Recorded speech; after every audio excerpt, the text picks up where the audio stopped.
That the Council of the Municipality of West Elgin Council hereby adopts the agenda as presented. Move it, please.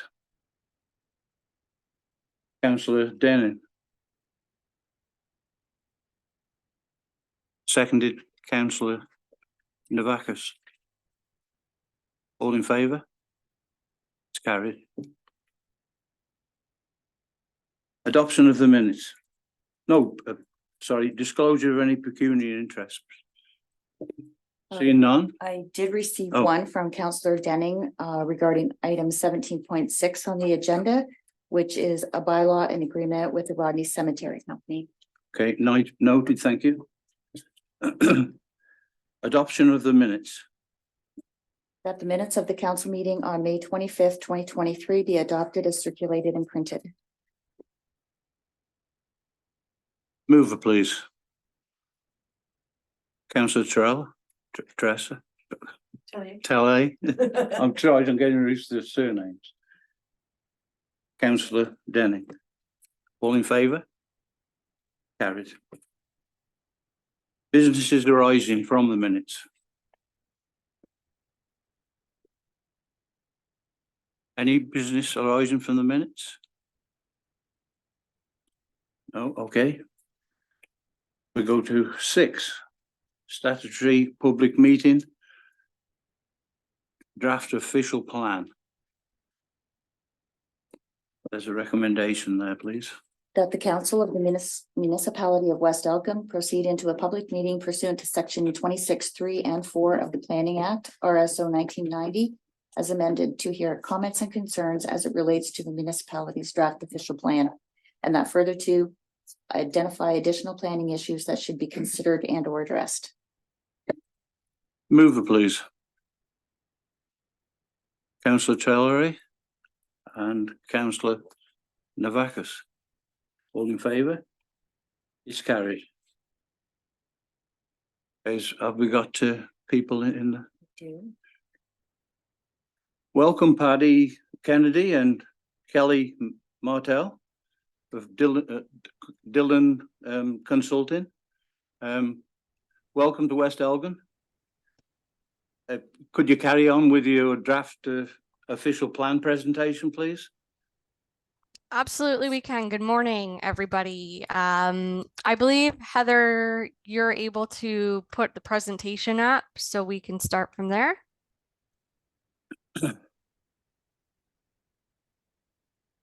I'll just get that, Kelly. Thank you. Not a problem. Thanks so much.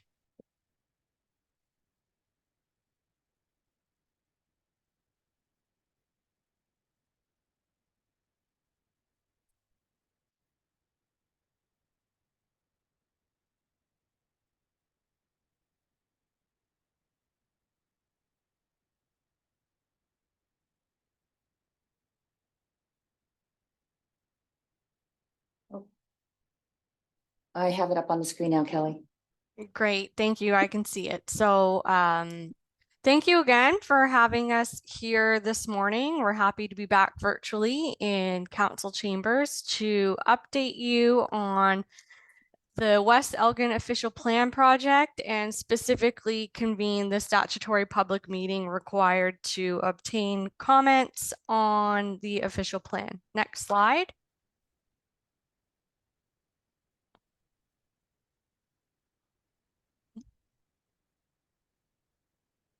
So we do have a brief presentation for you today. We'll set out quickly the context for the meeting, provide you an update on the feedback that we've received to date on the draft official plan, both at the open house we held later in May and throughout the process more generally. And then I will leave it to Patty to talk about next steps on the process. So if you could go to the next slide. Just quickly to remind you where we are at in this process, we did present to you a couple months ago a quick update prior to proceeding to the open house. We have been working with the municipality on this project since late 2020. And we've completed a significant amount of the work program to date. We started with background policy review and provided policy directions. as well as policy directions report, which we use to guide the draft official plan. And we presented that draft official plan to you earlier this year. And then we proceeded to consultation. And now we are at the statutory public meeting process under the Planning Act, which is required prior to us moving forward to finalize the official plan and bring forward to you for adoption. Next slide.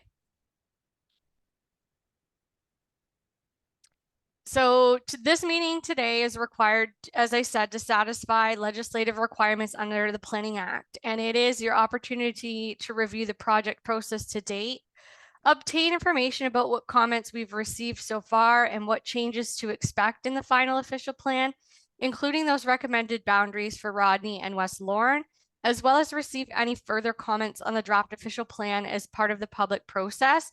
And we can take all of this information then and finalize the official plan and bring it forward to you for adoption later this summer. Next slide. As I said, we have worked with the municipality staff and a number of members of the technical advisory committee, which did include county staff as well, to refine the official plan. And we met with them most recently in November and December of 2022 to provide a draft of the official plan for their input prior to presenting it to council. And so in December, we met to obtain that input. And then we took that information and incorporated it into the official plan before we presented it to council and the public earlier this spring. We still do not have any substantive feedback from the county. This is outstanding, so we've not been able to incorporate it prior to presenting to council and the public, but we continue to wait for the county's comments. Next slide. We did hold an open house on May 9th of 2023, and it was an informal drop-in format. I believe most of the counselors were in attendance, and we had opportunities for one-on-one conversations with planning staff, ourselves, counselors as they were available, and we had a number of poster boards with materials providing outline of what the contents are in the official plan, as well as key maps. And it was a well-attended event. About 30 people were in attendance throughout the day. In addition to those who attended the event and provided verbal comments that day of, we have received 2 written submissions. The first from the Elgin Federation of Agriculture, which was received on May 30th, 2023, as well as a planning justification report for 11061 Graham Road in West Lorne, and that was on behalf of Curtis and Christine Hay. And that was received on May 8th in 2023. And I also believe they were in attendance at the open house, and we did have an opportunity to speak with them there as well. So we continue to review those comments and will incorporate them into a revised official plan or provide rationale as to how those comments have been addressed prior to coming to you to seek adoption later this summer. Next slide. The majority of the questions and comments that we have received to date really focus on aspects of housing and growth management. I think most of the people who attended the open house were generally in support of the additional opportunities to expand and diversify housing supply both in Rodney and West Lorne. There were some requests for clarification and additional flexibility where possible to allow a broader range of housing types and intensification on existing residential dwellings through second suites and tiny homes. And we will address this in the final official plan. We also had some comments suggesting or requesting we consider introducing a policy framework for short-term rentals. We will continue to review this comment and see what types of policy levers we might be able to introduce to address that. There were some comments around adding a supportive framework for transitional housing. And again, These are under review. There was support for opportunities to increase seniors housing. And again, we will review that within the broader growth management and housing policy framework we've set out. And there were some questions about the possibility of the growth forecast being a limiting factor for the township, really questioning whether we are planning for enough growth or if we should be planning for more growth. Next slide. We did have some questions about enhancing and clarifying the minimum distance separation policies. And like I said, this one is under review as well. There was support for the wind energy policies we incorporated from the example provided by council from Dutton Dunwich. We did have questions about whether the official plan can regulate retail cannabis locations, and that is under review in relation to federal regulations and what we can do with the official plan in that regard. There was some identification of minor wording errors and typos, and we will address these in the final official plan. We intend on refining hamlet and rural residential mapping to allow for a more logical parcel line boundary fabric and ensure there are sufficient lot sizes to be developable. And there was also feedback not directly related to the official plan that we would direct the appropriate department or council to consider including requests to resurface tennis courts and provide more space for recreational activities, specifically pickleball. And there were some questions around the recent development activities in Port Glasgow that are on people's radar, but not directly related to the official plan work. What I will do now is pass it over to Patty to talk about those mapping changes to the settlement areas that we are proposing. Great, thanks, Kelly. Good morning, Council. As Kelly said, pleasure to be here virtually to go through some of the feedback we received. We're just going to take a few moments to go through some of the comments on the mapping. First and foremost, I think it's fair to say most of the feedback we received in person at the event was centered in on the settlement area adjustments, and in particular those proposed for Rodney and Westmore. So the key comments are, I guess I'll go through Rodney first. With respect to the proposed additions south of Pioneer Line, both to the east and west, those two future proposed expansions that you see hatched in yellow, I would say in general, there was, from the folks that came through and on top of that, there was general support as these being logical locations to grow Rodney to the south. And there was a specific comment from the landowner who owns the land south of Pioneer Line and to the east of Furnival Road.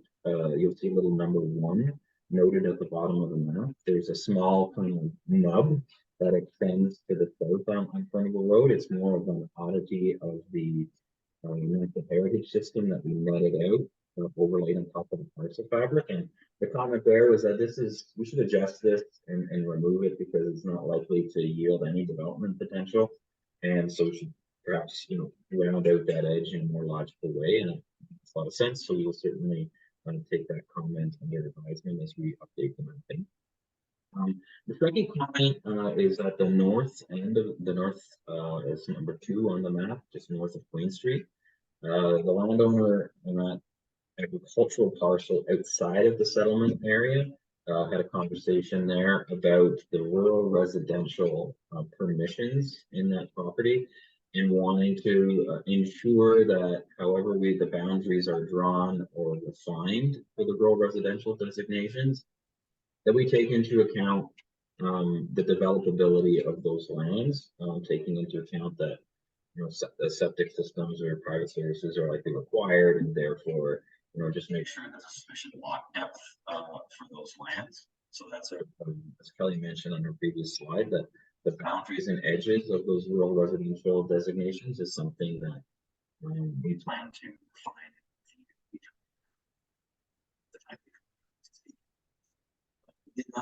Excuse me, we're having troubles hearing you right now. I don't know whether you could speak up a little bit or there's something going wrong your end.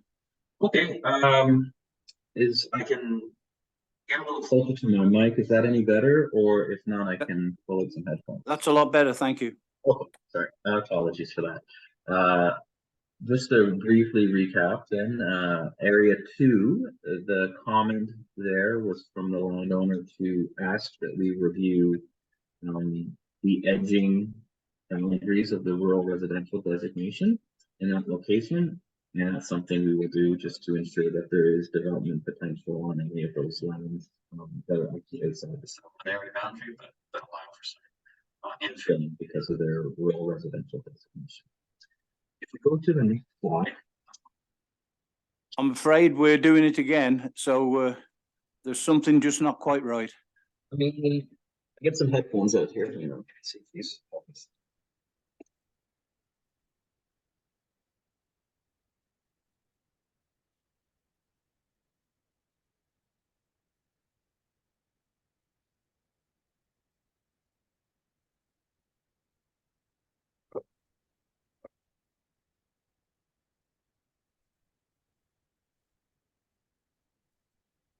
Is this a little more clear? Can you hear me better? Yes, I think everybody's nodding their heads. No? Yeah. Yep, that's fine, thank you. This is not, is this any better or no? Yes, a lot better, thank you. Is this any better? Can you hear me at all? Yeah, we can hear you, Patty. No? Yes, Yeah, yes. you can? Yes. Okay. Okay, so I will continue on then. So this this is West Lawrence. So a number of the changes that or feedback we heard on the proposed changes to settlement area boundary were, I guess I'll start with item 1, which was the written submission we received, and then the in-person comments that we consider adding approximately 3.4 hectares just west of Graham Road to the settlement area boundary. This generate around approximately a dozen lots and would provide opportunities for some essentially severance style development in an area that municipality is hoping to see some additional infilling and development to the north of the settlement area. There were also some comments that there's further development potential to the south of area 1, but that ultimately would be a longer term opportunity that the municipality may wish to consider. Area 2 is quite larger. It's about approximately 30 hectares in size. This area also has some constraints, some environmental constraints in its area, but would represent a fairly large and substantial rounding out of the settlement area to the east, and it would allow proximity to park and schools. And so we're going to take a closer look at this area to see what a more detailed deep dive on the constraints and what the overall balancing of supply and demand may look like should we add this. We may consider adding a portion and perhaps recommending the remainder be future development as such. Item 3 shows the additional lands that we had originally recommended. That's approximately 6.8 hectares to the west of Graham Street, and this parcel is part of a larger, I guess, collection of existing vacant parcels. And the original rationale was it would provide some rounding out of the settlement area in an area where municipality is hoping to see some development potential, although we've received no formal feedback from the landowner of this property. And I would say a number in attendance did question whether this is the ideal location for the municipality to add additional lands. So we're going to take a look at all these areas, both areas in Rodney and West Lawrence further before we come back to you with a final recommendation in the plan for adoption. The final thing I guess I would say as well is that we do have to do any lands that we recommend to add. There's a final check for the minimum distance separation requirements under the Act. So that may affect the edges of some of these lands. And so we're working with staff on that particular piece. Go to the next slide. We did have some conversations with attendees about conformity with the province's provincial policy statement. There is, some of you are aware, the province recently released a draft of a new provincial policy statement for comment and review that New PPS is different than the 2020 PPS that we were working with for conformity. And there are some changes being considered. It is worth noting that the draft the province released is incomplete. It doesn't include chapters on natural heritage and the environment. So, and they haven't really announced a timeline for when they're going to implement it. They have said that they did recently extend the comment period through the summer because there was quite a bit of pushback on some of the lot severance policies proposed in that version of the draft. So while this is still going on and uncertain as to when it'll be finalized, our recommendation is the township continue towards the finalization of this plan based on the 2020 PPS. The reason here is that your current plan is based actually on a version of the policy statement that dates back to 2005. So it is quite a bit out of date.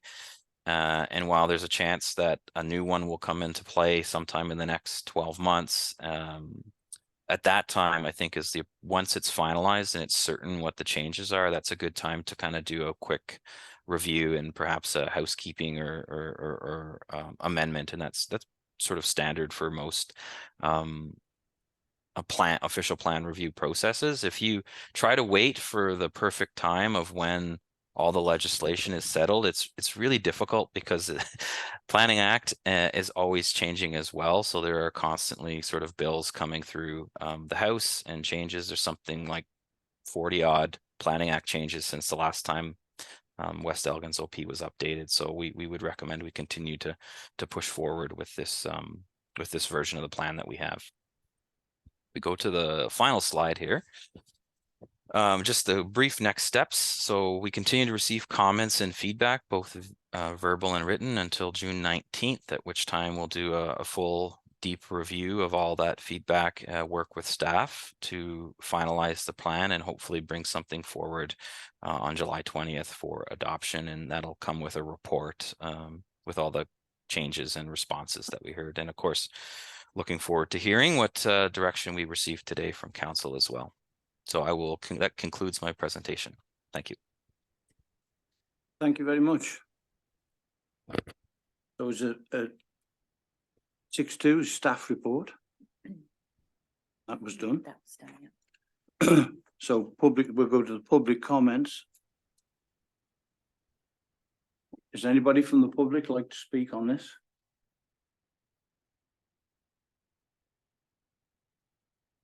Sorry, we missed the other meetings that have been held.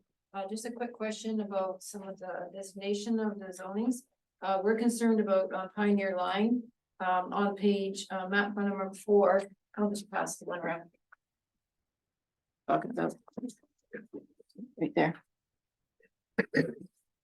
That's our property and it's designated as an FB, so future development. So we just kind of want some clarification on what that means. Right now, previously, we had been A1. So what does FD entail for us in the future if it stays that way, and is that correct? If you're A1 at the moment, Yes, well, I'm not sure when it changed, if it changed. We had been A1 for all this time. Now it's FD.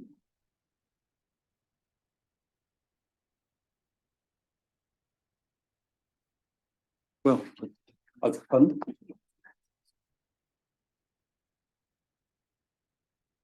Yeah.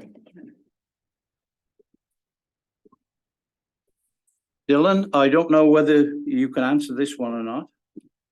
The code there, do they want to know? Or?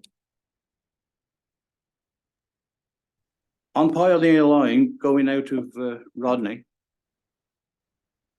there's some, we haven't got that, you haven't got the map there though, have you? So how can we decipher that? I can start, and perhaps Robert might be able to jump in. Patty's saying he can't hear you, but I think that's on Patty's end. So just 1 second, I'll send him a message separately. But what I can say is that A1 and FD are zones. And we're not dealing with the zoning bylaw. We're dealing with the official plan. So the official plan may change a designation in terms of those areas that we are showing on, if you want to pull slide 9 back up. The only changes we're proposing to make are those additions shown in in area number 1. Okay, but A1 generally, you can build one house on it anyway, can't you? I would defer to town or municipality Hmm. staff to talk about specific permissions in the zoning bylaw.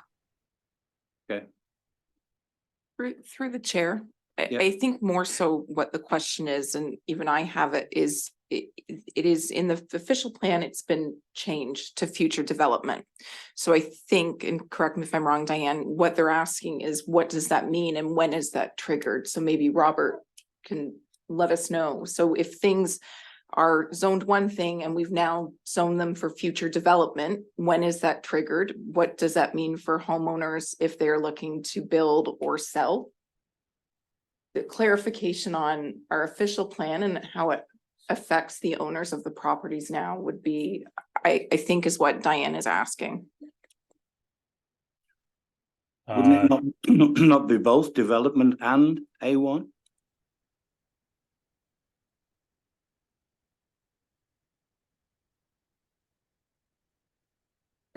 I can clarify as well. We were, for an example, we are in a building that in the last official plan, the zoning got changed to commercial from commercial residential. And so it's what triggers the change for landowners if we as a municipality have designated their land as future development. For example, the gentleman who owns the 2 farms across from Diane's property that are now zoned future residential. What does that mean and when does it trigger the change? Does this make sense to everyone, what I'm asking? Yeah, it usually goes to dual. It's still A1. You can still use it for farming. It could also be changed over to development, correct? So it would be the sale. I think this is just what we're looking for clarification because their property is now changed in the official plan. So what does that mean for them as landowners? It should, as far as I'm concerned, it's still a farm. It's still a farm lot. A1, you can build a house on it. But if it's development, you could go further than that.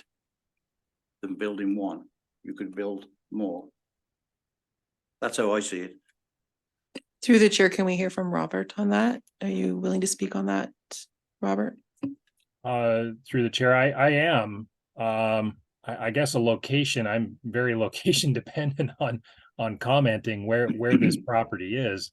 I'm getting the impression there's a little bit of blending of the official plan and the zoning. They're two very different documents. And as Kelly mentioned, we're not changing zoning. That'll be the next step later on. But if their lands are being proposed to be brought into the settlement area, that will increase their development potential in the future. There'll be a number of different steps that they'll have to go through.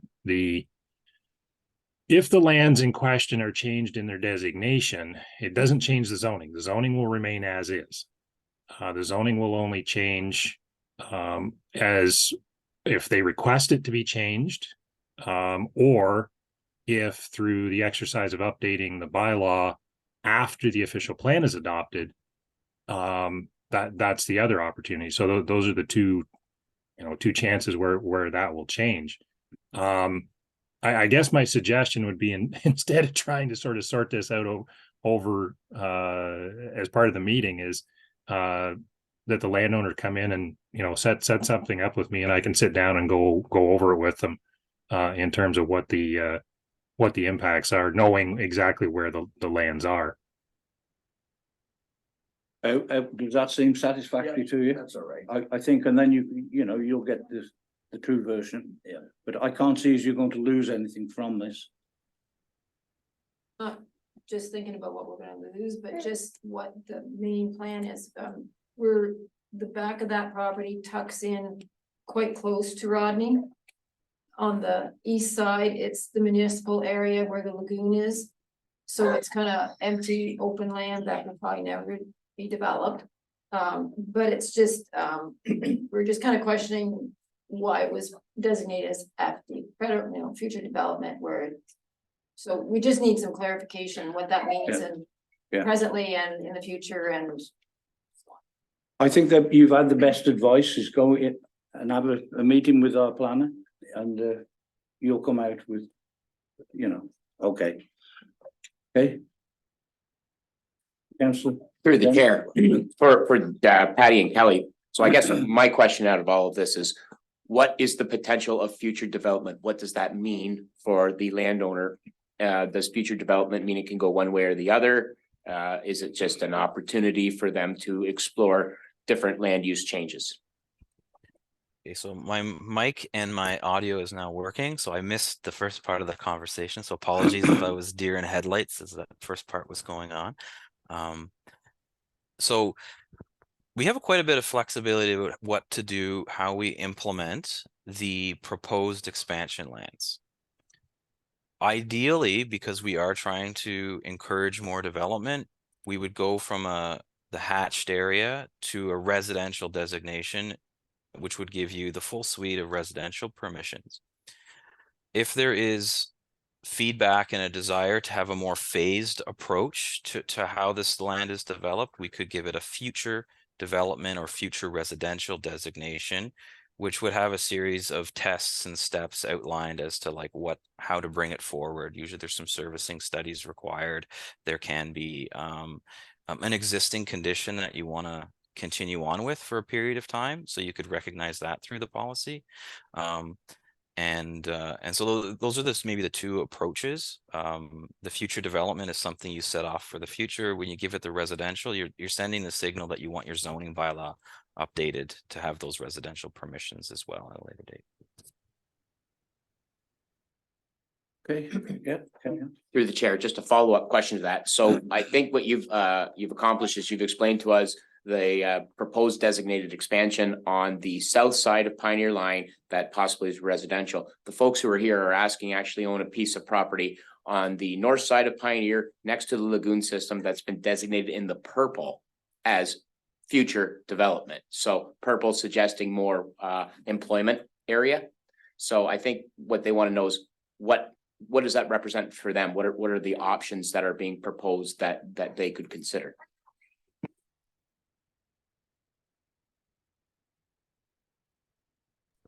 Pull up my copy of the draft for a brief minute, because I believe the intention in the plan is that lands that are within the settlement area are generally intended to be developed in the time frame that we have. The only reason they would have some kind of future development condition attached to them is when there's a constraint that needs to be studied and resolved.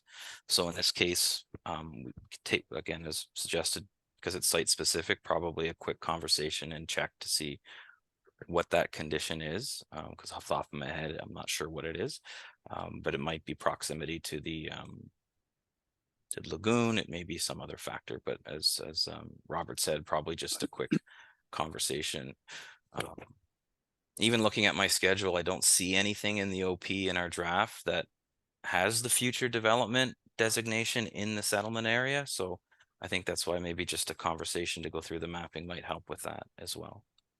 If I can interrupt as well, Patty, I would just clarify that we are not changing any of the existing land use designations in the existing settlement area. So other than redesignating the sewage lagoons to open space, removing a small portion of land along the rail corridor, we're not actually changing anything to the principle of land use of what exists today.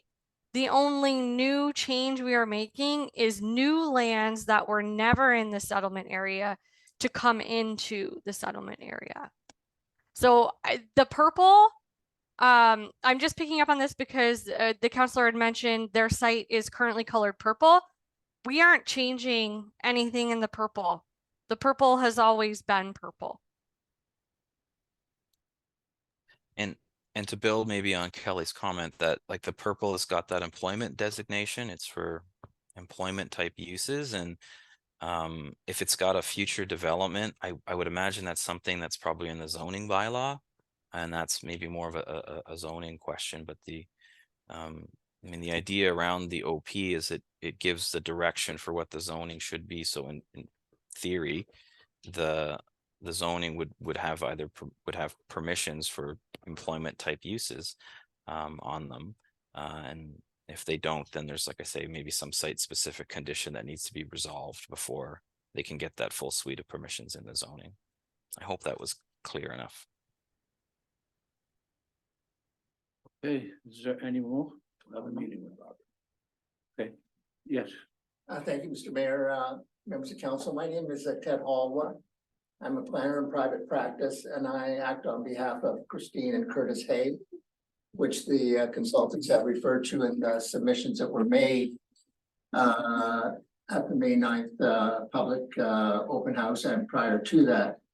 The Hays, as some of you may well know, own the farm, the large farm, south of Marsh Line and west of Graham Road. And they have made a submission, the planning justification report, which I authored, which is noted on the presentation, to provide a rationale for the inclusion of these lands within the settlement area boundary.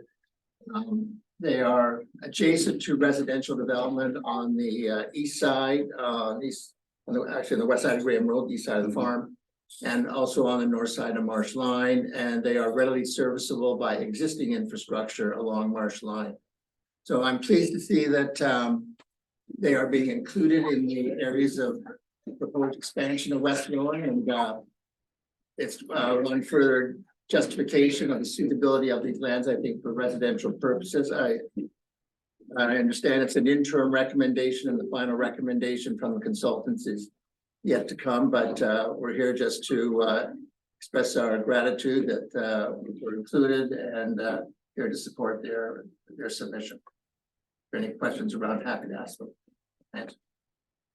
Yeah, thank you. Any questions on that? I have looked at the plans. Okay, thank you. Okay, so we finished with public comments on that. And the correspondence received, that was some I received about those plans. Well, thank you very much. I think that about does your presentation. Thank you for doing it, and I've got a recommendation, please. That the statutory public meeting to hear comments and concerns relating to the municipality's draft official plan closes at 10:10 a.m. A mover, please. Councillor Tellier. Councillor Bill Denning moved it, seconded it, and all in favour? It's carried. Thank you.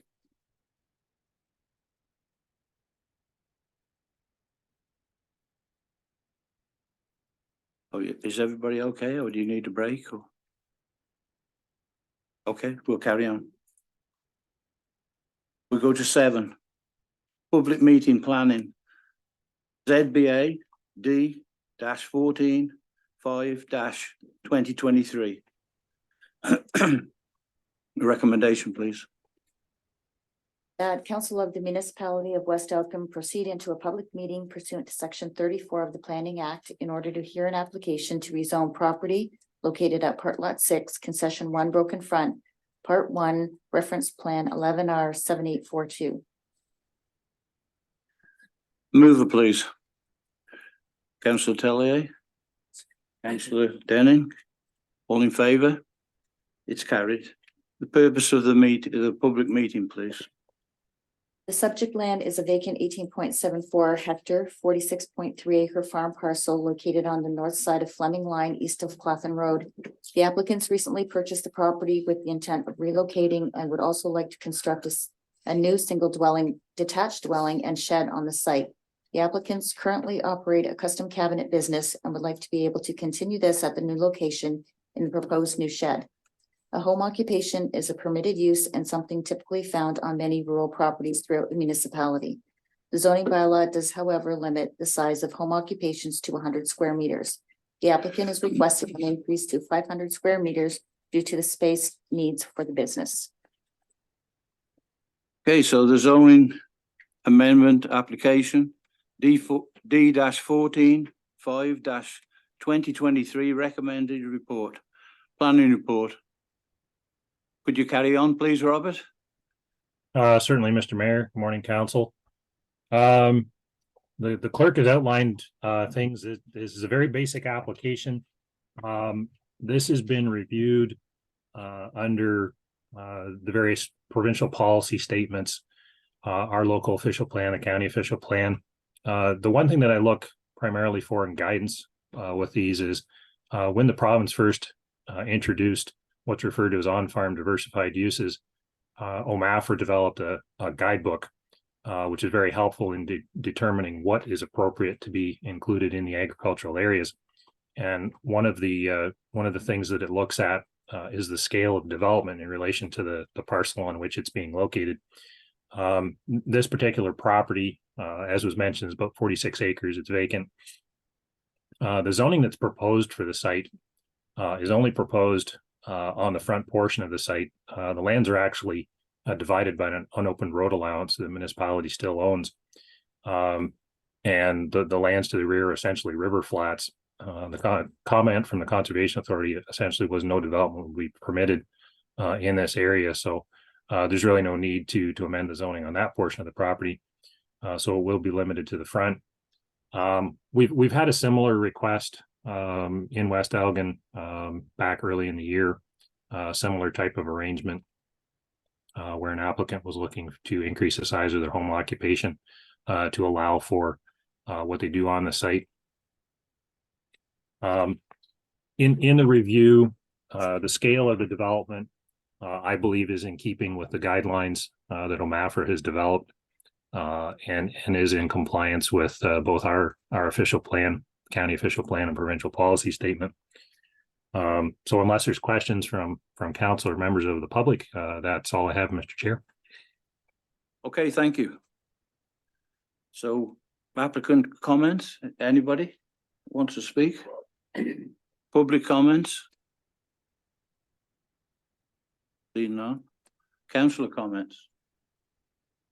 Okay, a recommendation, please. That the Council of the Municipality of West Elgin hereby receives the report from Robert Brown, planner, regarding zoning bylaw amendment application D-14 5-2023 VLNS Fleming Line recommendation report, planning report 2023-22, and that the Council of the Municipality of West Elgin approve the zoning amendment for the subject parcel on Fleming Line by rezoning the subject property from general agricultural A1 zone to general agricultural special regulation 8 A1-8 zone, and that the Council of the Municipality of West Elgin consider the bylaw to amend the zoning bylaw as presented in the bylaw portion of the June 8th, 2023 council agenda. Okay, can I have a mover, please? Councillor Deming. Seconder. Councillor Navakis. All in favour? It's carried.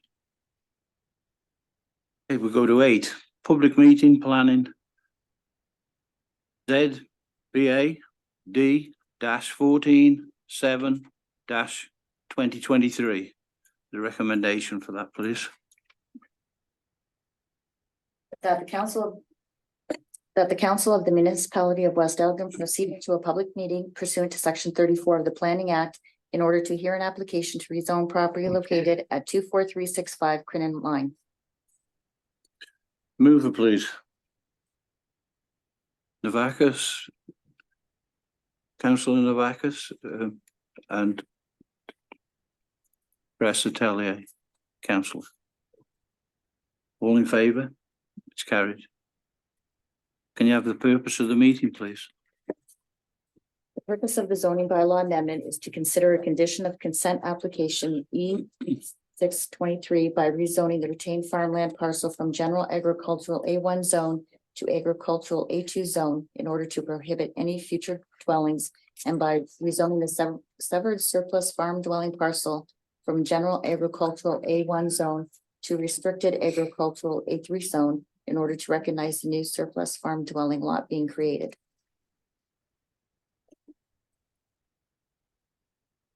Okay, so 8.2 zoning amendment application D-14-7-2023 recommended report, planning report 2023-22. Robert, please. The application before you is a condition of a severance that was approved by the Land Division Committee back in March. As a condition of that, the lands have to be rezoned in order to be in compliance with local and county official plans and both the provincial policy that require the remnant parcels where surplus dwelling severances are approved to restrict future residential development. This does not restrict the parcel from continuing to be used for farm purposes.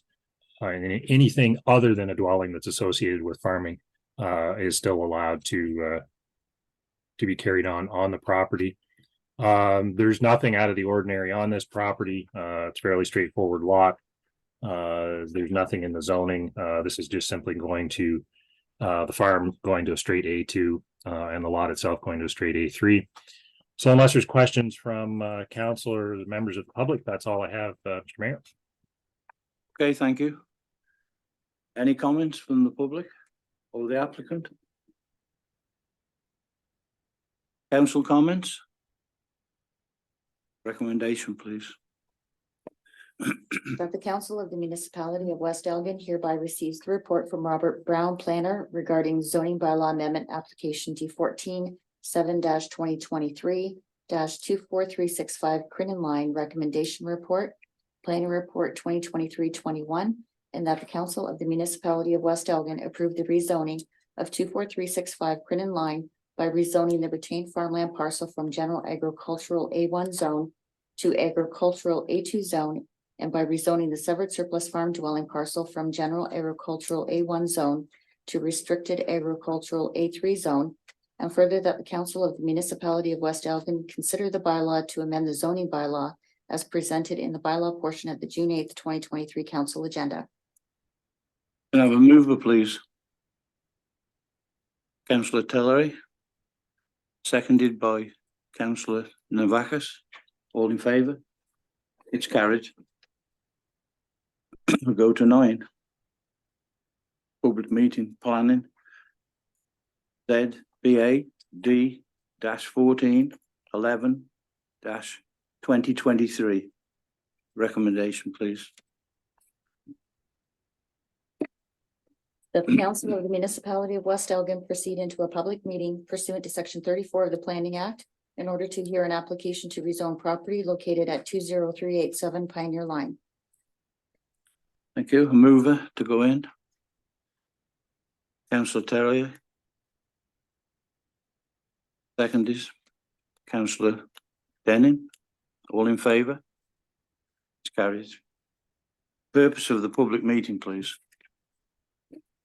The purpose of the zoning bylaw amendment is to consider a condition of consent application E-12-2023 by rezoning the retained farmland parcel from general agricultural A1 zone to agricultural A2 zone in order to prohibit any future dwellings, and by rezoning the severed surplus farm dwelling parcel from general agricultural A1 zone to restricted agricultural special regulation 7 A3-7 zone in order to recognize the new surplus farm dwelling lot being created and the reduced lot frontage. Okay. 9.2. Zoning bylaw amendment, application D-14-11-2023, recommendation report 2023-23. Robert, please. Thank you, Mr. Mayor. Again, this is an application being brought forward as a condition of severance. The lot was provisionally approved by the Land Division Committee in April of this year. Council was presented with a report back in April as well to provide comments to the county. The zoning itself, again, like I mentioned, the last application is being done as in order to satisfy county, local, and provincial policy requirements for surplus dwelling severances. The only difference with this particular application is because of the location of the home some distance from the road. The lot fabric for it is actually a hammerhead or axe-shaped lot. And the frontage for the lot itself is only 20 feet, just enough to provide access to the dwelling located across the drain and back on the farm, and also provides a corridor for servicing. And this was addressed. There was also an easement that was addressed over that laneway and over the bridge for ongoing access to the farm parcel, as that's the only crossing of that drain on that particular farm parcel. The zoning itself, again, the farm will just simply be rezoned to the straight A2, prohibits future dwellings, but continues to permit anything associated with the farm. The lot itself that's being severed off will go to the A3, but will be put into a special A37 zone, just simply to recognize the reduction in lot frontage. Normally lots are required to have 30 meters of frontage. This one will have 6, but again, it's being done to not incorporate actively farmed land with the lot. So unless there's questions from council or the public, that is all I have, Mr. Mayor. Is there any questions from the public or the applicant? Any from council? There is. No, we Yeah. concur with the recommendations of the report, Mr. Okay, thank you. So we go to the recommendation, please. That the Council of the Municipality of West Elgin hereby receives a report from Robert Brown, planner, regarding zoning bylaw amendment application T14 11-2023 20387 Pioneer Line recommendation report, planning report 2023-23, and that the Council of the Municipality of West Elgin approve rezoning of 20387 Pioneer Line by rezoning the retained farmland parcel from general agricultural A1 zone to agricultural A2 zone, and by rezoning the severed surplus farm dwelling parcel from general agricultural A1 zone to restricted agricultural special regulation 7 A3-7 zone, and that further that the Council of the Municipality of West Elgin consider the bylaw to amend the zoning bylaw as presented in the bylaw portion of the June 8th, 2023 council agenda. Could I have a mover, please?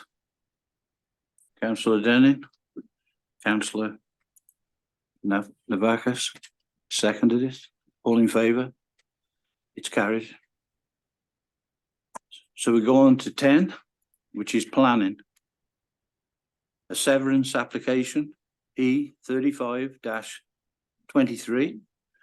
Comments to Elgin County, recommendation report and planning report 2023-25. Robert, please.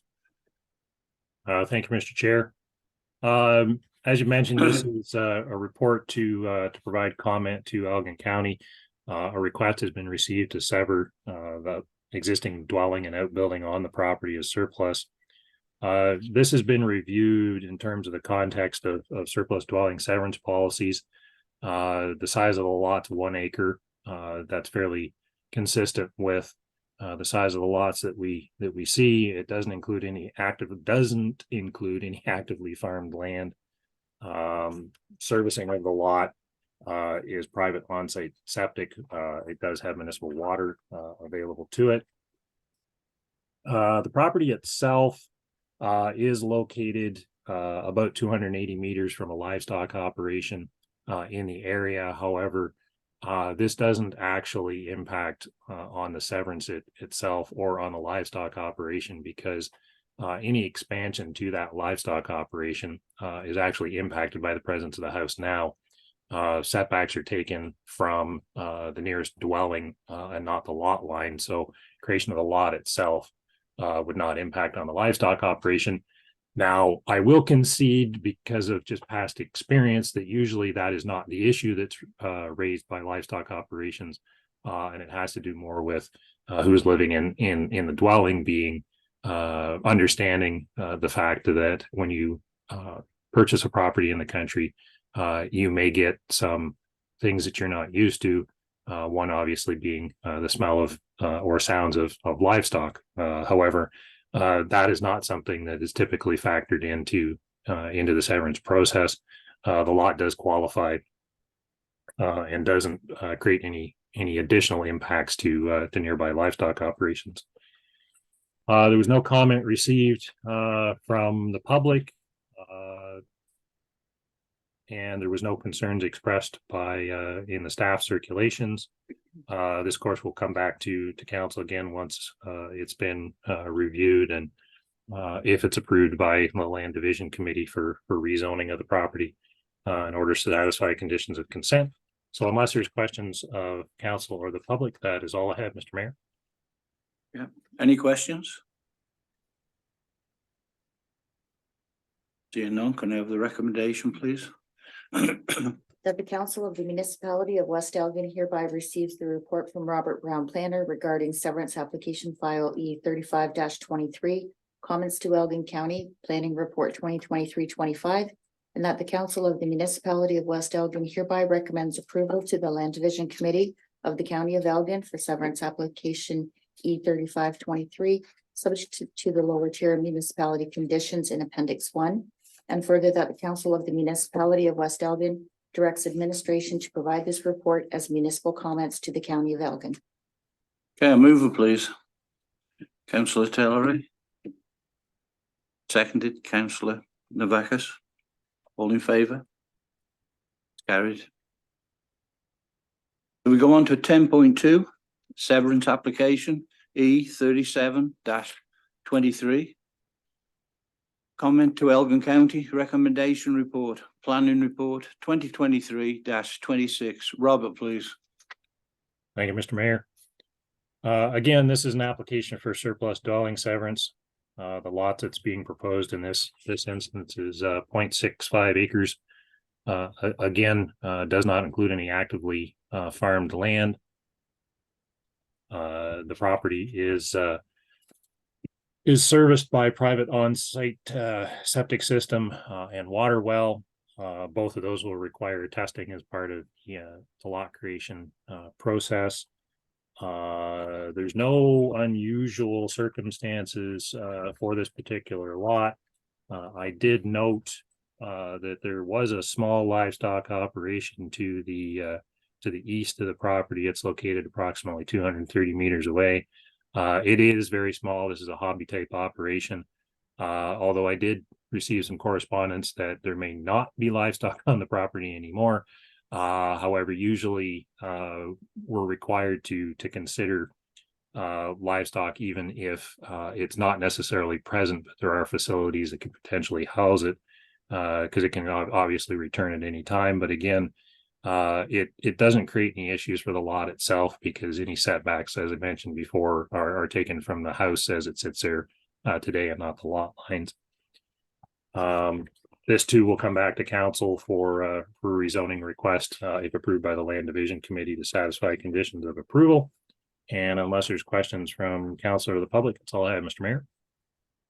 Okay, thank you. Any questions? Seeing none, can I have the recommendation, please?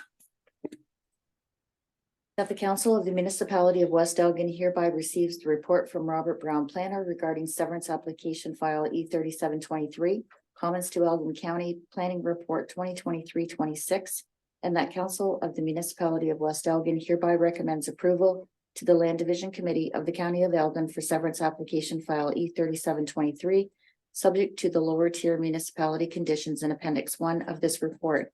And further, that the Council of the Municipality of West Elgin directs administration to provide this report as municipal comments to the County of Elgin. A mover, please. Councillor Navakis. Seconder, Councillor Denning. All in favour? It's carried. We're going to take this meeting to a 5-minute break before we go into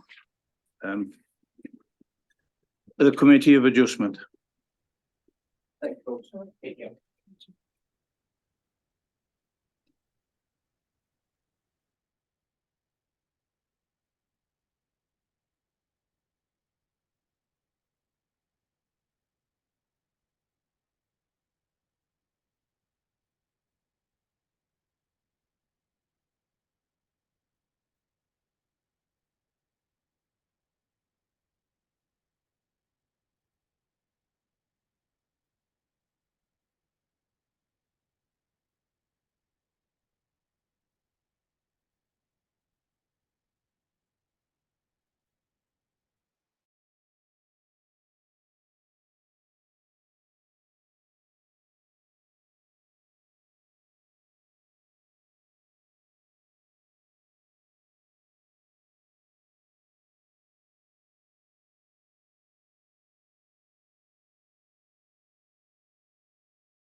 Afternoon after this. Take care. Yeah. Bye now.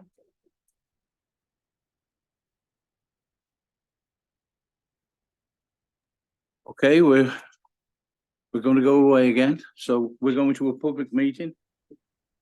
Committee of Adjustment, recommendation, please.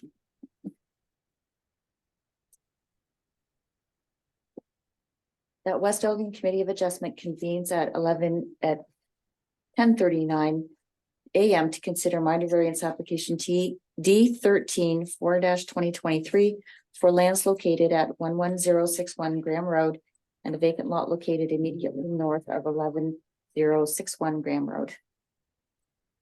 A move, please. Councillor Tellier. And seconder is Councillor Denning. All in favour? Carried. We're going to call this meeting to order. Recommendation.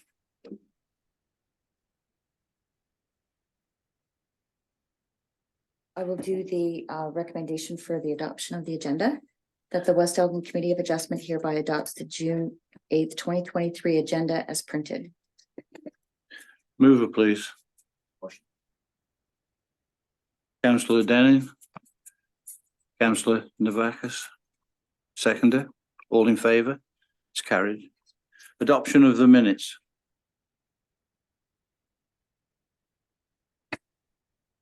That the West Elgin Committee of Adjustment hereby adopts the minutes of the April 13th, 2023 Committee of Adjustment meeting as circulated and printed.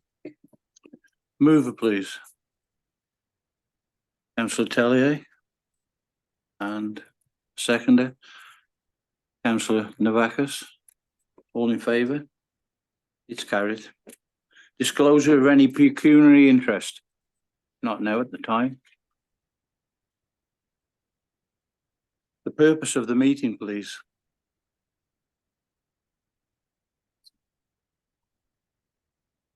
The purpose of this public meeting of the West Elgin Committee of Adjustment is to allow the presentation of minor variance application D13 4-2023 and to allow interested members of the public an opportunity to ask questions or offer comments with regard to this application. Written comments must be submitted to the Secretary Treasurer of the committee.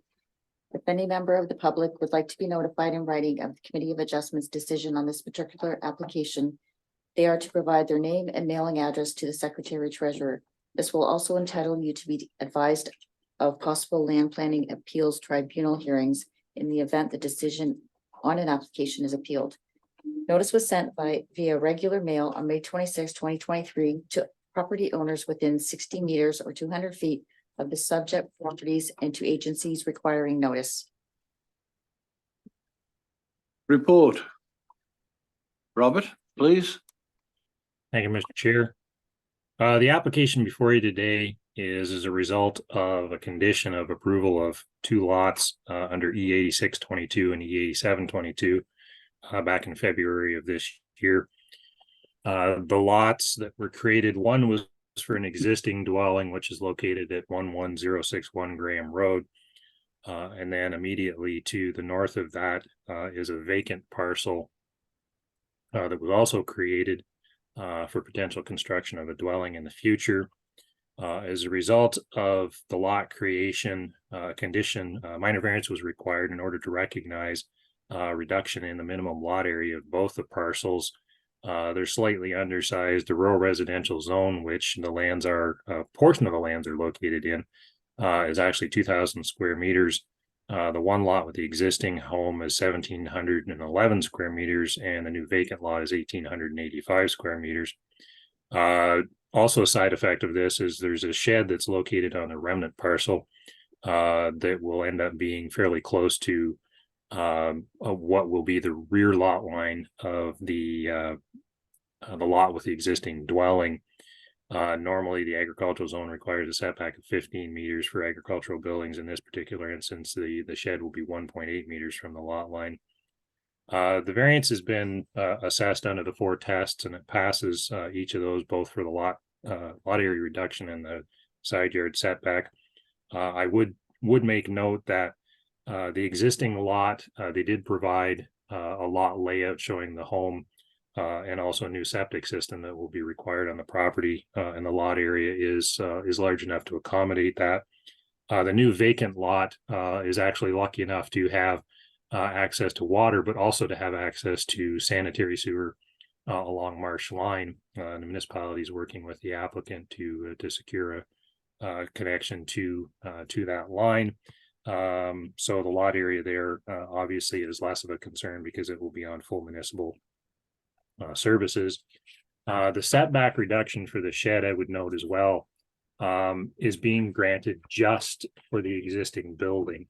If that building were to be voluntarily removed by the applicant, it would need to be reconstructed in a location that complied with the bylaw at the time of any replacement or relocation.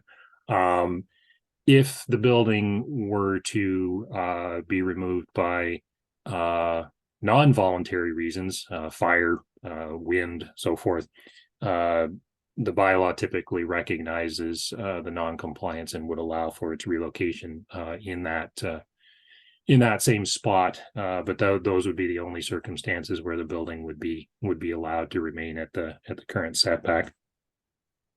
So unless we didn't receive any comments or concerns from outside agencies, the Lower Thames did provide comment but had no objection to the variance, and we didn't receive any comment from the public. So unless there's questions of the public or the committee, that's all I have, Mr. Chair. Any questions from the public? Committee comments? Oh, sorry, Ted, did you have one? I don't, Mr. Chair, we're happy with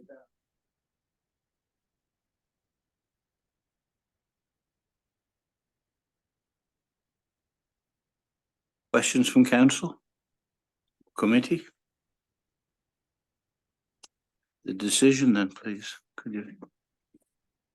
That West Elgin Council hereby receives the report from Robert Brown, planner, regarding minor variance application D13 4-2023, recommendation report 2023-24, and that West Elgin Committee of Adjustment grant minor variance D13 4-2023 to obtain relief from section 11.1, table 11.1, item 1, to reduce the required lot area of the lot created via consent E 86-22, I'm sorry, from 2,000 square meters to 1,711 square meters, and 2, to reduce the required lot area of the lot created via consent E 87-22 from 2,000 square meters to 1,885 square meters, and that the West Elgin Committee of Adjustment grant minor variance D13 4-2023 to obtain relief from section 5.1, table 5-1, item 5, to 1, reduce the required side yard setback of an existing shed on the retained farm parcel from 15 meters to 1.8 meters. Okay, can I have a mover, please? Councillor Tellier. Seconder. Councillor Denning. All in favour? It's carried. Okay, so we go to adjournment. The West Elgin Committee of Adjustment hereby closes this public meeting held pursuant to section 45 of the Planning Act at 10:47 a.m. Okay, thank you. I'd move it to move out of that, please. Councillor Navakis. Councillor Denning, seconding, all in favour? It's carried. Thank you.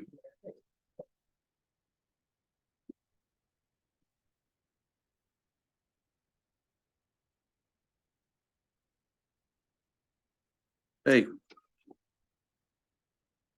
We're going to reconvene to our regular session of council at 10:48 a.m. Okay, we go to the consent agenda. Monthly staff reports.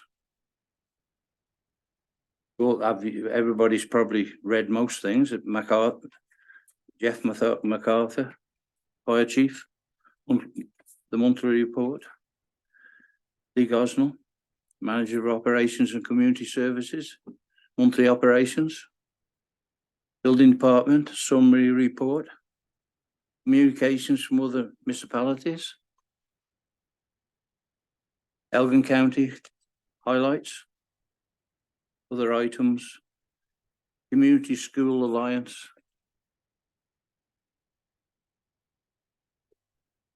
Minister of Seniors and Accessibility. June is Seniors Month. Quad County Support Services open house on June the 11th, 2023. I think it's from 2 till 4 o'clock. And then the View Annual Report 2021 to 22 at the quadcounty.ca. So anything on that?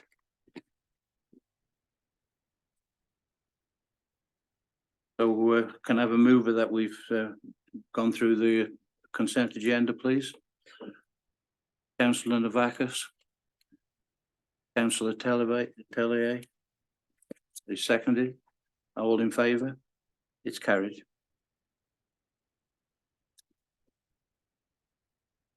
Staff reports, operation and community services.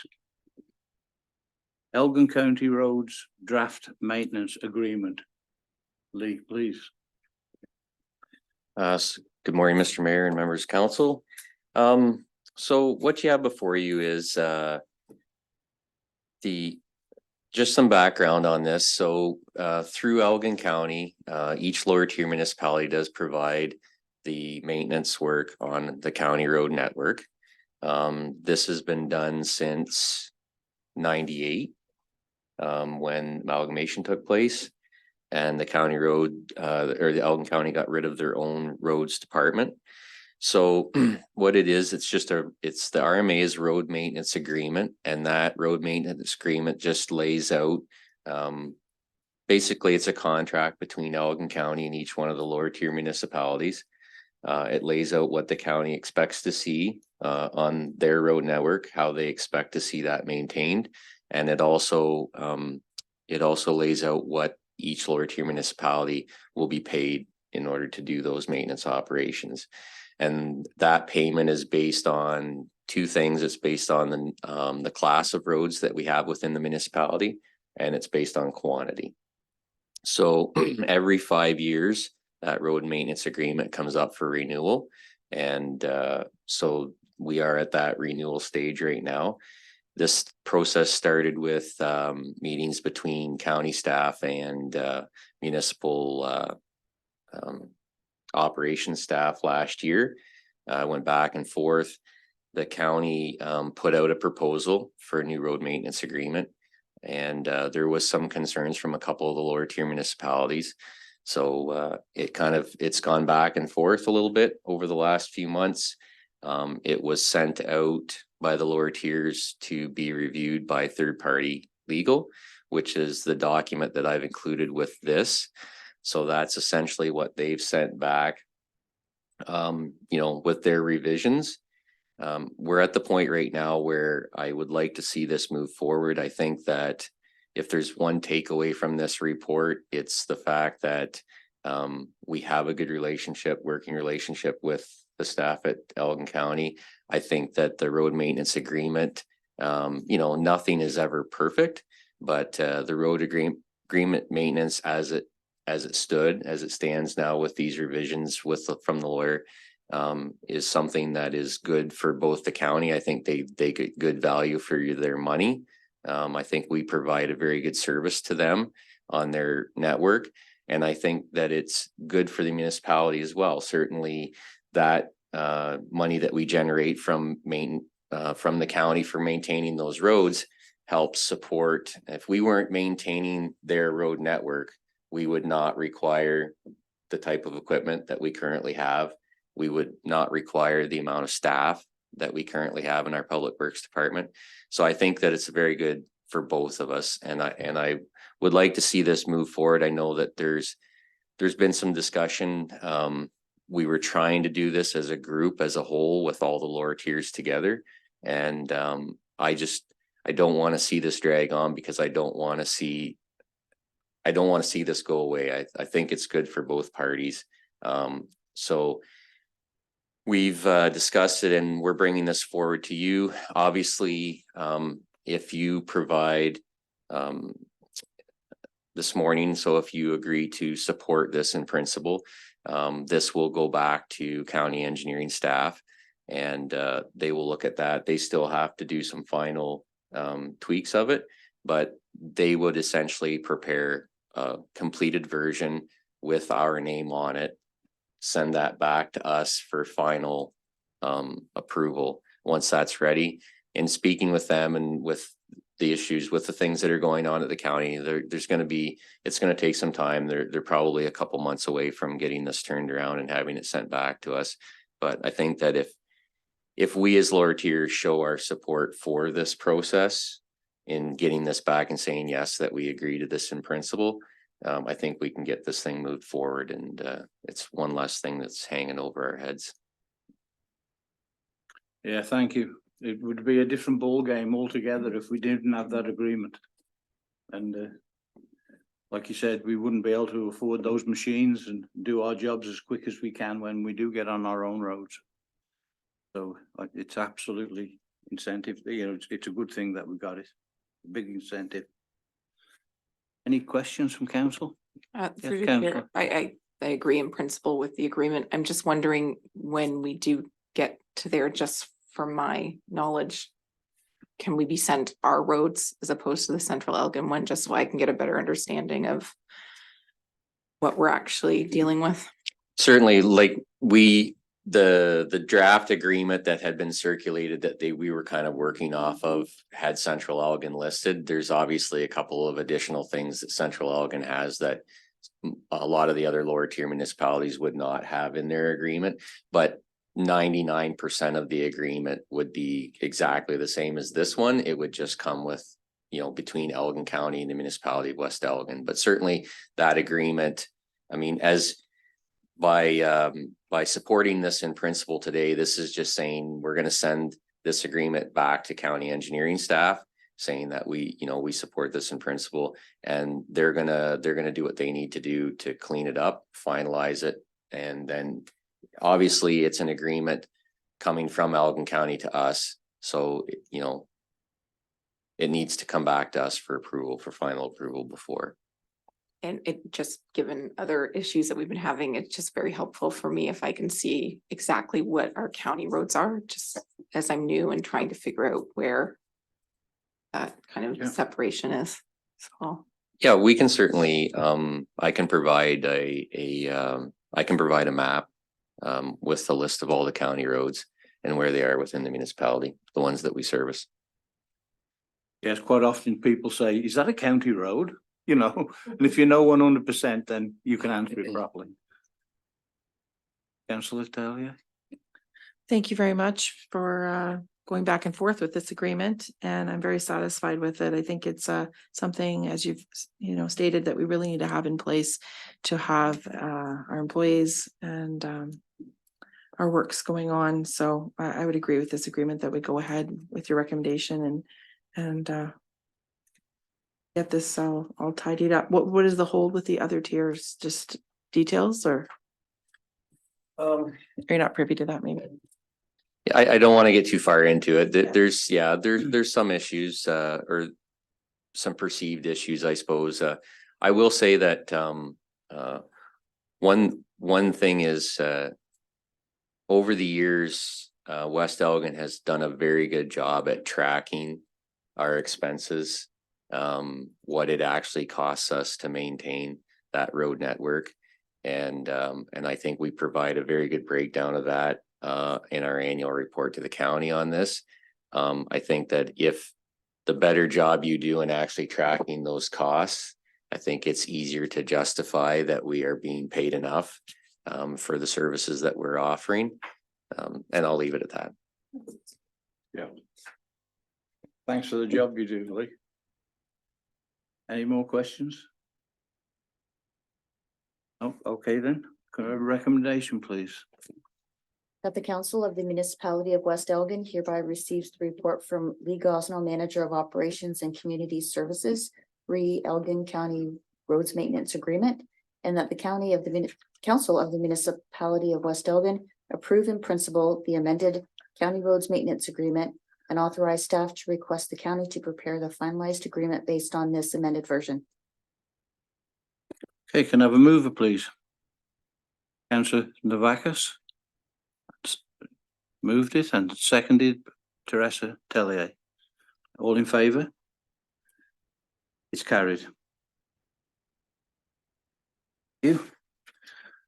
Finance and Administration, mileage report and policy. Agnes, please. Thank you, Mr. Mayor. So basically this, my report is more of a housekeeping item. As when it comes to mileage policy, that policy was revisited back in June of last year. Basically, at that meeting, council considered changing mileage rate to 61 cents per kilometer from 49 cents per kilometer. That number was not changed in 12 years or revised. So, and basically, back then we decided to follow CRA rates just to provide our employees consistencies. So basically, this rate was approved in principle by council, but just recently I've noticed that our mileage policy was never revised to reflect that change. And that's why I decided to bring this back to council for approval. Okay, any comments on that? So I'd like a mover, please. Oh, a recommendation then, please. That the Council of the Municipality of West Elgin hereby received the report from Magda Badura, CAO Treasurer, re HR 1.6 mileage policy, and that the Council of the Municipality of West Elgin hereby approves the amended HR 1.6 mileage policy, and that the Council of the Municipality of West Elgin hereby approves the 2023 CRA recommended mileage rate of 68 cents per kilometer effective January 1st, 2023. Mover, please.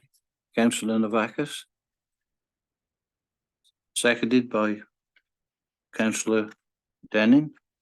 All in favour? Carried.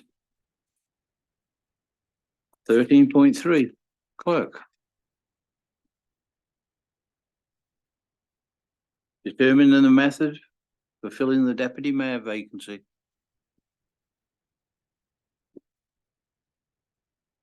So I just want to quickly summarize that council did declare the seat of the deputy mayor vacant at their May 25th meeting.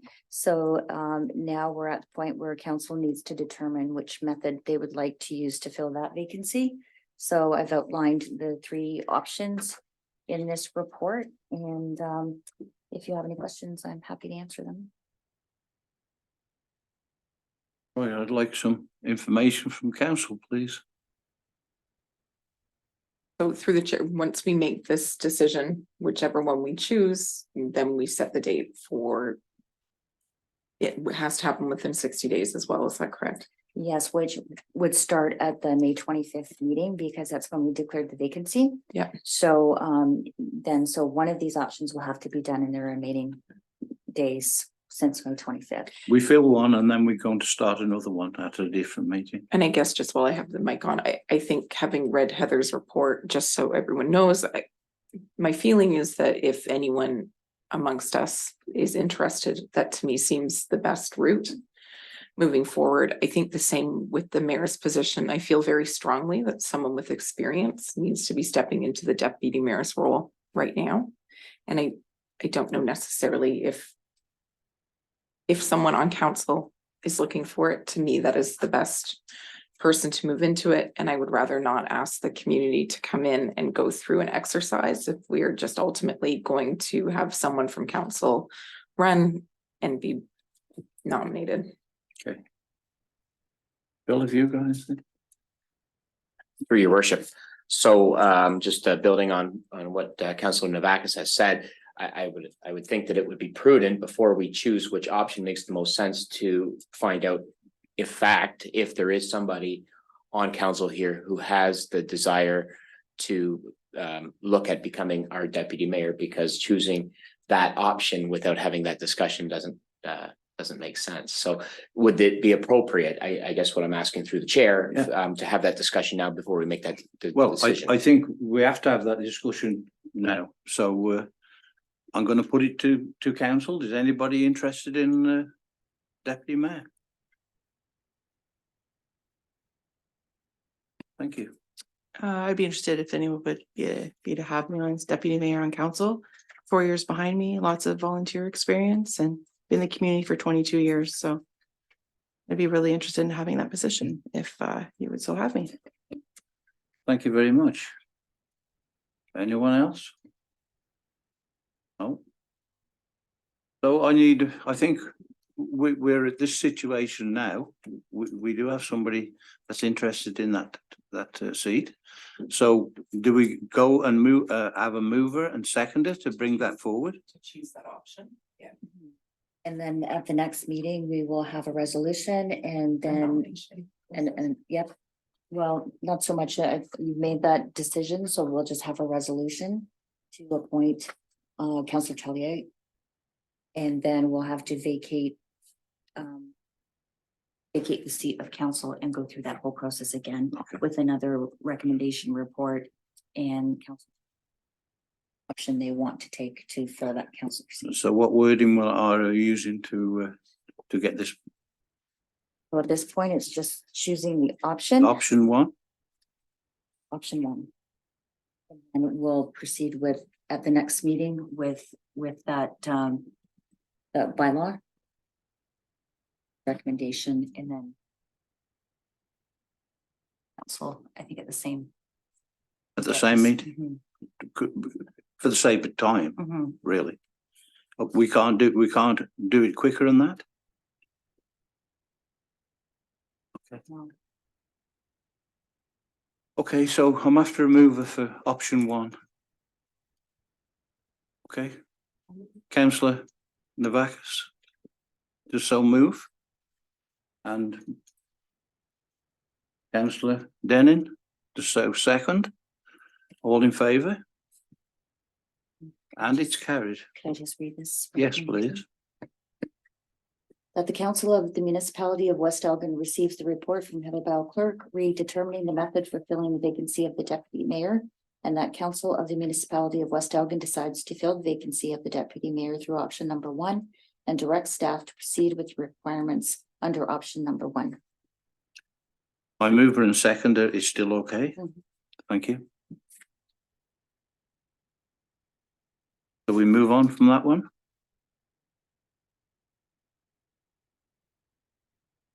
(13.3.2) Lower Thames Conservation Authority service agreement for mandatory or non-mandatory services. You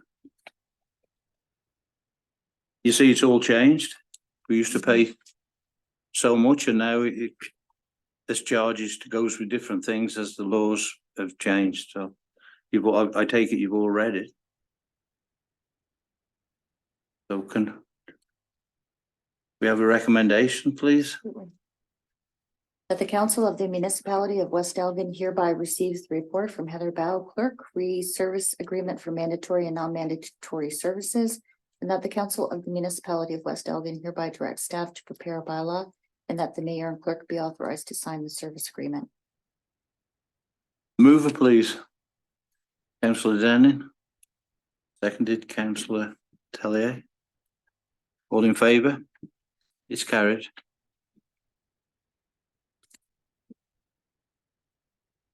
Accounts.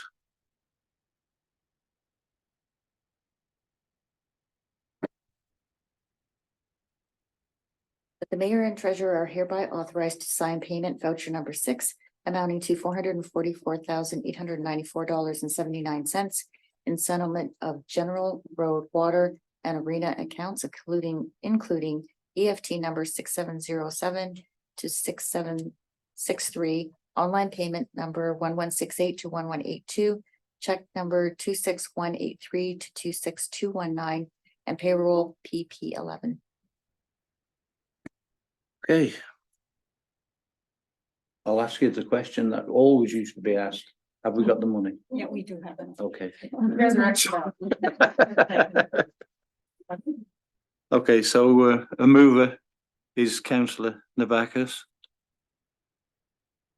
And the seconder, councillor Tellier. All in favour? It's carried.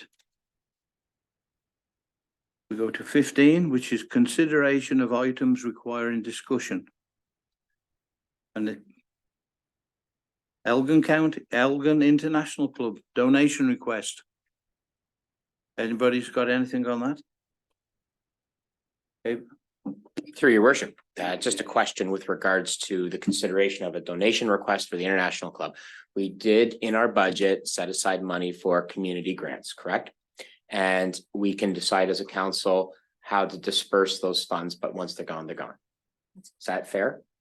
So my question before I share my thoughts is how much of that community grant money is left? So through the chair, council, before they approved 2023 budget, they considered $30,000 in council grants. At the beginning of the year, they committed $20,000 of the money already. There is approximately $10,000 left in our budget. Thank you. Through the chair, what was the largest amount we donated to the other groups? Well, we have donated funds to Fort County Hospital. That amount was $6,500. So that would be the largest. Quad County was next. We've donated $3,500. So those were the largest donations that council have approved. Through the chair, just wondering, seeing as we're only in the 6th month of 12, if other council members have the same thought that we just donated a portion of what they're asking at this time. I'm not sure what that amount everyone will be comfortable with, but we're only into June. So I do know we go through a process that we ask for the applications and then we go through the beginning of the year at budget time, but this may be something that they didn't have together at that time. And looks like they're trying to have a resurgence of some sort. So to help them in would be great, but maybe not depleting all that from our budget from our budget line would be prudent. Yeah, absolutely. But if I could add, so based on the request from International Club, I think they're asking for financial contribution as they have provided 3 different quotes and the amounts are different. So I think based on the council contribution, that's when they will be able to make the appropriate decision of which quote they're gonna go with. Right, so. Through your worship, so just certainly a worthy organization, and I have no doubt there will be other worthy organizations this year that will be reaching out to us. We have $10,000 left. I like the idea of spreading it around to as many organizations as possible. So based on that idea, I would propose donating $1,000 to the International Club, which leaves us with the opportunity to donate up to $1,000 to 9 different organizations throughout the rest of the year.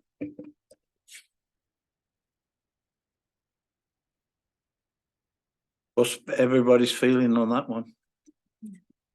I think I agree with Councillor Denning on the $1,000. I think they're obviously well deserving and it will be coming up again that they are receiving $10,000. They also have the opportunity to fundraise and make money to move this along. I think this is just kind of where I was going with the fairness that we have a number of other organizations who may face something in the next 6 months that is emergency relief. That's right. So in an effort to be fair, I would support Councillor Denning's $1,000. Yeah, I probably feel that way too. But it would be nice to have people when they do the grants all come in at once, and then you know more what you do, you know, better idea of what we're doing, but you know, this is a one-off, I take it, and so I personally think that's okay. So do you want a mover and a second for that, or do you want to talk, please? Well, I just, through the chair, second that motion from Councillor Denning. Councillor Denning moved it. Councillor Tellier seconded it. All in favour? And it was carried.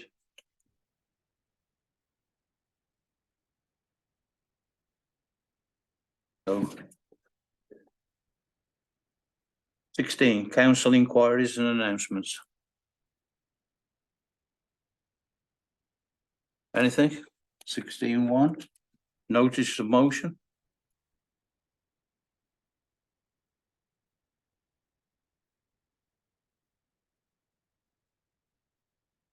Well, does anyone have any questions? Richard and I met with the Port Glasgow Yacht Club, and in the meeting, we had addressed the $10,000 for the fish cleaning station and are to hope that they would pay for half.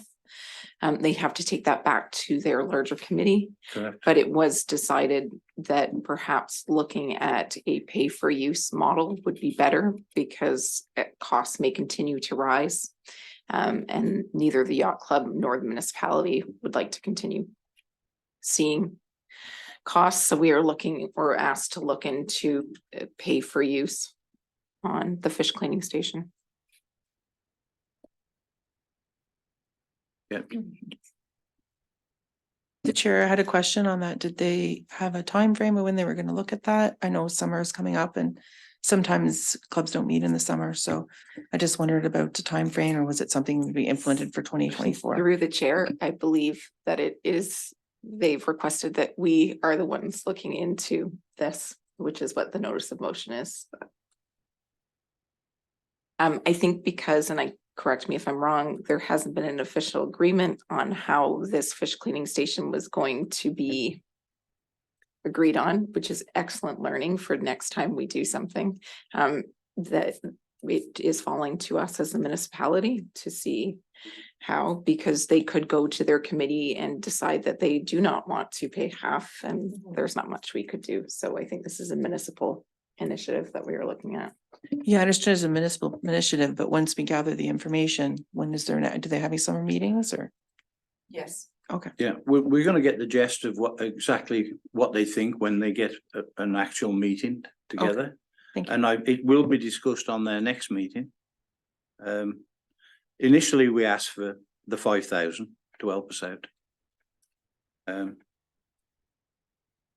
But I was talking to somebody not too far away from me who suggested if this carries on, maybe a presentation should be made of it.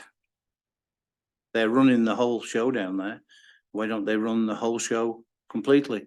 And then they own the fish cleaning station, and they can take the fish cleaning station, the money that it takes to run that, they could get it from their ramps. But that was just a thought, and we've got to see what they do at their next meeting. Yes. Through the chair, just because people may watch this afterwards or watching right now, or maybe new to our community and not realize the history of the fish cleaning station. So we were given money for a property.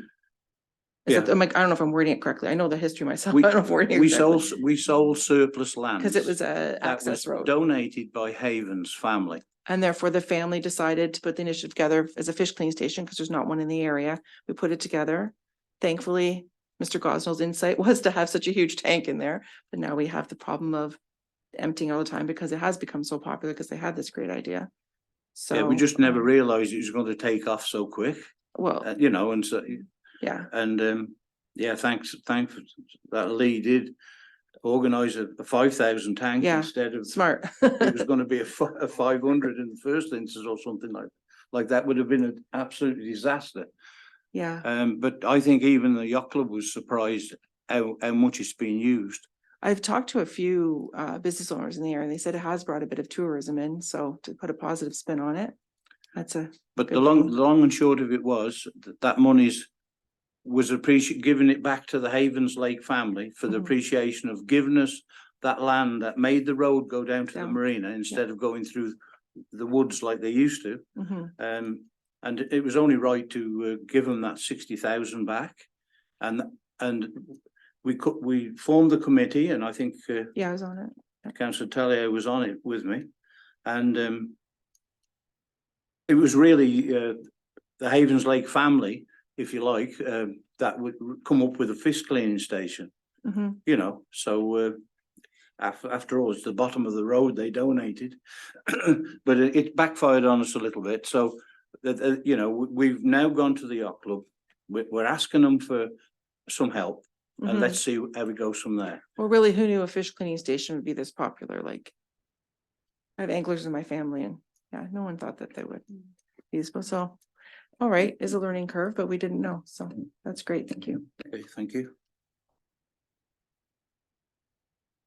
Anything for that? I just want to summarize.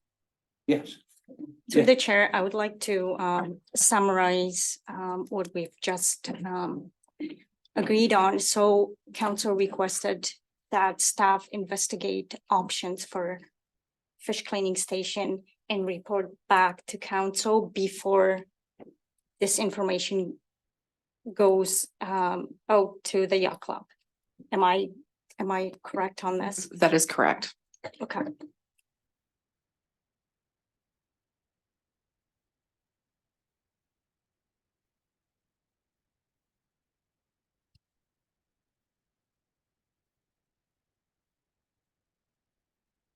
The recommendation is there for that one?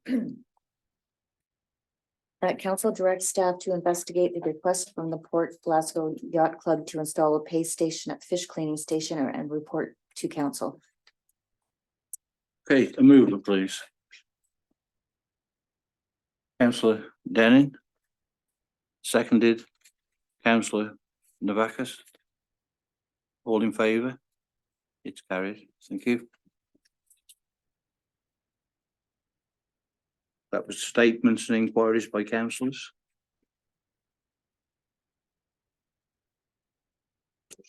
Yes. If I may, just announce that this Sunday at Miller Park from 12 till 3 p.m. is the community celebration. All are welcome. There will be hot dogs and snacks and then a little bit of a dedication ceremony. So if anybody's interested in coming out, hopefully we'll have good weather. And if it's raining, I think we're heading over to the arena. And on that same note, the Quad County is celebrating their 60th in Glencoe at the Agricultural Building. And I think it's going from 2 till 4. And so it will, you know, if it's raining, it will be inside. And 60 years, they do a good job. Let's face it. They've helped a lot of people in them 60 years with disabilities and made their life worth going. So I hope we can get some support from council. If anybody gets any time, please call in, and we're going to donate that Present the check. present that check to them for 3,500. And so the more there, the better. So it's supporting a really good cause. So let's see what we can do. Okay. So we're going to go. Oh, do you want to introduce your? Yes, I apologize to Terry. I should have done this at the beginning of the meeting. I would like to welcome our new clerk, Terry Taustiuk. Did I say that right? Terry brings several years of experience at the neighboring municipality. She started with us last Tuesday on May 30th, and she's been patiently learning our new software systems and working with Heather. She's been really busy learning the entire process. You know, there was not a lot of noise coming from their office as she's been busy preparing agenda and learning new stuff that we have. Welcome, Terry, and hopefully you enjoy working with our group and our organization. Thank you. Yeah, welcome. Okay, with that, we're gonna go to bylaws. Bylaw 2023-46.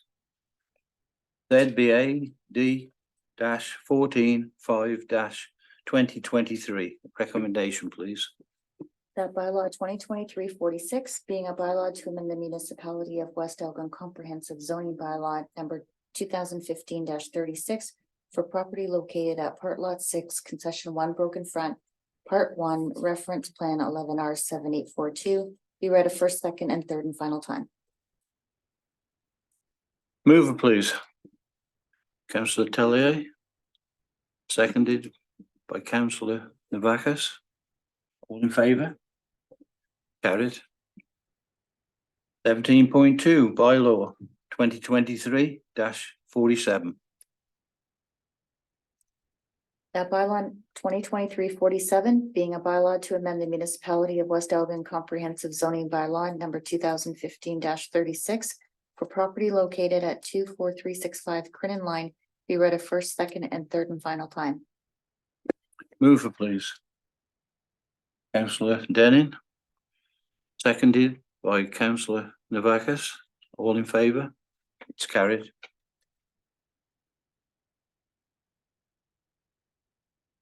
Seventeen point three bylaw 2023-48. That bylaw 2023-48 being a bylaw to amend the municipality of West Elgin comprehensive zoning bylaw number 2015-36 for property located at 20387 Pioneer Line, be read a first, second, and third and final time. Mover, please. Councillor Tellier. Seconded. Councillor Navakis. All in favour? It's carried. 17.4 bylaw 2023-49. That bylaw 2023-49 being a bylaw to appoint the clerk to be read a first, second, and third and final time. Mover, please. Councillor Navakis. Seconded.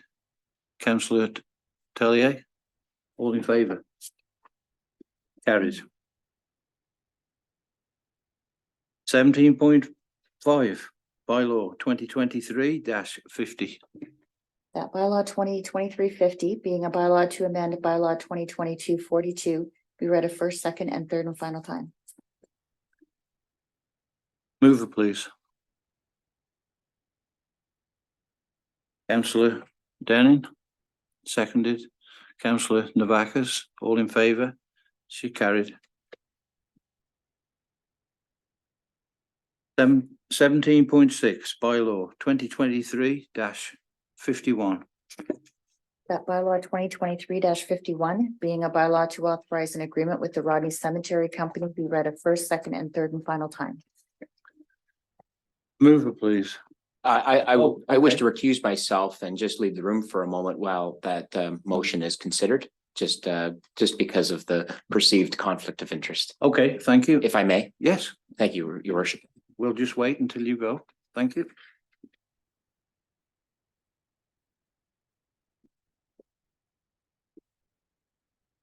Bill has left the room and okay, so Councillor Tellier has moved it and seconded by Councillor Navakis. All in favour? It's carried. You can come back in now, please.